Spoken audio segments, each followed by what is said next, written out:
30 mei 1969. Ja, toen zat ik nog op school, op de lagere school. Ik was 9 jaar. En nou, na een tijdje werden we allemaal opgehaald. Alle kinderen werden opgehaald door hun ouders. En mijn vader kwam ons dus ook ophalen. Mijn vader, Guillermo Rosario, die is dus schrijver. Hij is onlangs overleden. Hij heeft 2 boeken inderdaad erover geschreven. Nou, dat één anekdote van een van die boeken, zeker die Humor Caliente, wat mij heel goed is bijgebleven, was een plaatje van een man met op zijn rug een hele grote koelkast. En die vrouw die zegt tegen die man van, wacht eens even, ik heb jou een koelkast gevraagd met 2 deuren, niet met 1 deur. En dat vond ik zo geinig, dat was toch wel humor, ondanks de tragedie die die dag heeft plaatsgevonden. En dat gaf ook aan hoe hebberig mensen ook die dagen op een gegeven moment werden. Wat wel duidelijk is dat er dus in die tijd weinig respect was voor de bevolking vanuit de politiek. Eén verhaal bijvoorbeeld wat ik daar gehoord heb is dat mensen gaan solliciteren bij een restaurant of een café van Nederlanders.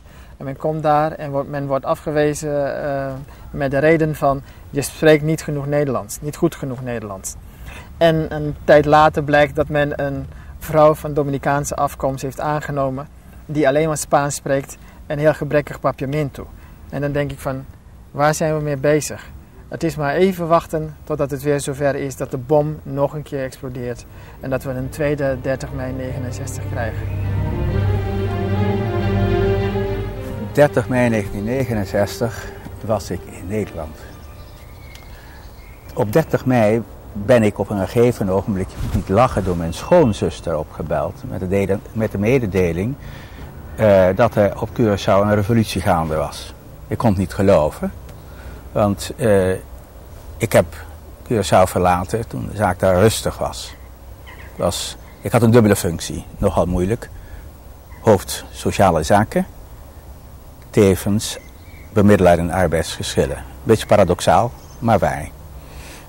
Voorafgaand aan 30 mei heb ik bemiddeld in het geschil dat er was ontstaan tussen Weskar, NV en de vakbeweging. Onderhandelingen duurden enkele weken. Op een gegeven ogenblik, de dag voor mijn vertrek naar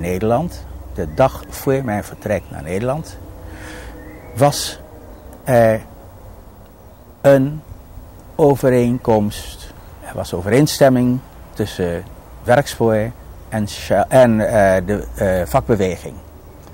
Dat is helder en duidelijk. Misschien moet ik hier nog iets aan toevoegen. De Algemene Havenunie, waar Godet, Papa Godet zoals hij bekend was, de voorzitter was, en Nita, een van de meest belangrijke figuren in die Algemene Havenunie, had totaal niets met de Shell te maken, had absoluut niets met de werknemers van Weskar te maken, maar die grepen hun kans waar. Waarom?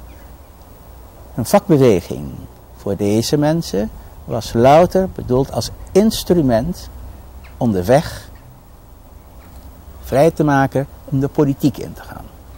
Het is een uitermate ingrijpende zaak geweest in de Antillen. We moeten daar niet bij stilstaan. Om te kunnen oordelen, laat staan te veroordelen, is kennis van feiten essentieel. Benut de kennis van de Antilliaan die in het buitenland, de Curaçaoenaar die in het buitenland gestudeerd heeft, op een constructieve wijze en trap hem niet de grond in met de stellingname dat hij bijvoorbeeld, zoals ik onlangs geleerd heb, een bomba is. Vroeger was het een Makamba Pretu en nu is het een bomba. Ik vind het triest, maar waar. Hou op met onzin en ga vooruit. Op 30 mei 1969 hoorden we het nieuws over Curaçao via de televisie, via de radio. Dat er een hele opstand uitgebroken was. We zagen op tv beelden van rokende puinhoop. Al gauw kwam het bericht dat er een demonstratie werd gepland op 2 juni. Het was een forse grote groep die van het Vredespaleis naar het Antillenhuis optrok. En wat ik dus meemaakte was dat een hele grote groep voor het Antillenhuis stond. En dat er op een bepaald moment het signaal werd gegeven van de kant van de politie, bereden politie met paard, dat iedereen weg moest. Maar ik merkte ook om me heen dat er heel veel demonstranten waren die helemaal niet weg wilden gaan. En vooral, dat vond ik opvallend in die dagen, van de Antilliaanse kant en van de Surinaamse kant, dat er heel stevig gevochten werd. Ik heb zelfs man tegen man gevechten gezien. Ja, het was net alsof alle woede over die situatie van Curaçao losbarstte. Het was één massale vechtpartij en ik heb zelf vaak gedemonstreerd met Vietnam-demonstraties. En dit had ik nog niet zo meegemaakt. Wat ik zelf belangrijk ben blijven vinden is dat emancipatie, in dit geval vanuit de interesse naar de Antilliaanse, Curaçaose kant in dit geval, waar toch de kern van de opstand lag op Curaçao, dat die emancipatie nog lang niet voltooid is. Dat is de les, met andere woorden, de emancipatie gaat door.